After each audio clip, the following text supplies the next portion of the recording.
আমরা জনগণের বন্ধু হিসেবেই আমরা ট্রাফিক শৃঙ্খলা রক্ষা করতে চাই। আমরা এতদিন কাজ করছি, তাতে আমরা বুঝতে পারছি যে এই ট্রাফিকের কাজ কতটা কষ্ট।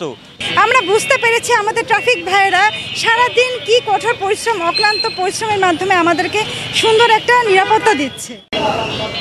বৈষম্য বিরোধী ছাত্র আন্দোলনের জেরে এক সপ্তাহের অচলাবস্থার পর দেশের অন্যান্য স্থানের মতো রংপুরেও কাজে ফিরেছেন ট্রাফিক পুলিশ সদস্যরা।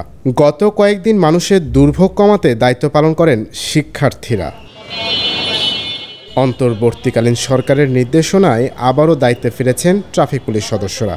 শিক্ষার্থীদের সাথে কাঁধে কাঁধ মিলিয়ে ট্রাফিক পুলিশ সদস্যরা রাস্তায় ট্রাফিক ব্যবস্থা নিয়ন্ত্রণে কাজ করে যাচ্ছেন। ট্রাফিক পুলিশ সদস্যরা যখন রাস্তায় নেমেছেন তখন তাদের স্বাগত জানাচ্ছেন অনেকেই। ছাত্রদের সাথে একাত্মতা ঘোষণা করে তারা আজকে কাজে ফিরে আসছে, এজন্য তাদেরকে আমরা সাধুবাদ জানাই। আমরা পুলিশকে স্বাগত জানাই। আমরা অত্যন্ত খুশি যে আজকে তারা তাদের কার্যক্রমে ফিরে আসছে। এতে আমাদের সাধারণ যে মানুষ তারা আইন শৃঙ্খলার প্রতি আস্থা পাচ্ছে। আমাদের যে ছাত্ররা এবং সাধারণ মানুষও যে সহযোগিতাটা করতেছে, এই সংস্কৃতিটা আমাদের থাকা উচিত। শিক্ষার্থীরা বলছেন ট্রাফিক পুলিশ সদস্যদের ছাড়া ট্রাফিক নিয়ন্ত্রণ করা সম্ভব না। আলহামদুলিল্লাহ তারা আবার সুস্থভাবে কাজে ফিরে আসছে, এদিক থেকে আমাদের খুবই ভালো লাগতেছে।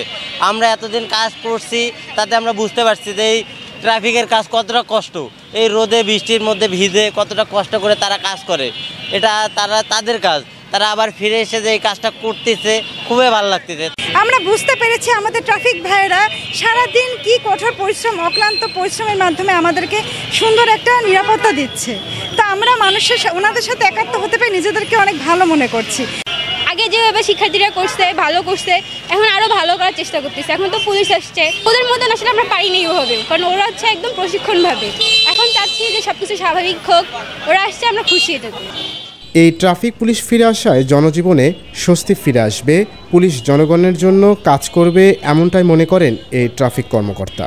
আমরা আসলে আজকে সকাল থেকে এখানে দায়িত্ব পালন করছি। তো দায়িত্ব পালনকালে আমরা জনগণের কাছে যেটা প্রত্যাশা করি সেটা হচ্ছে জনগণ আমাদেরকে সর্বোচ্চ সহযোগিতা করবে, ট্রাফিক আইন ভঙ্গ করবে না এবং আমাদেরকে সর্বোচ্চ সহযোগিতা করবে। আমরা বৈষম্য বিরোধী ছাত্র আন্দোলনের ফলনে যে একটা নতুন দেশ পেয়েছি, সেই দেশটাকে আমরা এগিয়ে নিতে গেলে আমাদেরকে ট্রাফিক আইন ব্যাপারে যথেষ্ট সচেতন হতে হবে এবং সড়কে সুশৃঙ্খলা রাখতে গেলে আমাদেরকে অবশ্যই ট্রাফিক আইন মানতে হবে। আমরা জনগণের কাছে এটাই প্রত্যাশা করি, জনগণ আমাদেরকে সার্বিকভাবে সহযোগিতা করবে। আমরা জনগণের বন্ধু হিসেবেই আমরা ট্রাফিক শৃঙ্খলা রক্ষা করতে চাই। চিরচেনা রূপে ফিরে এসেছে রংপুরের ট্রাফিক ব্যবস্থা। পরিস্থিতি দ্রুত স্বাভাবিক হবে এমনটাই প্রত্যাশা সকলের। দৈনিক করতোয়া, রংপুর।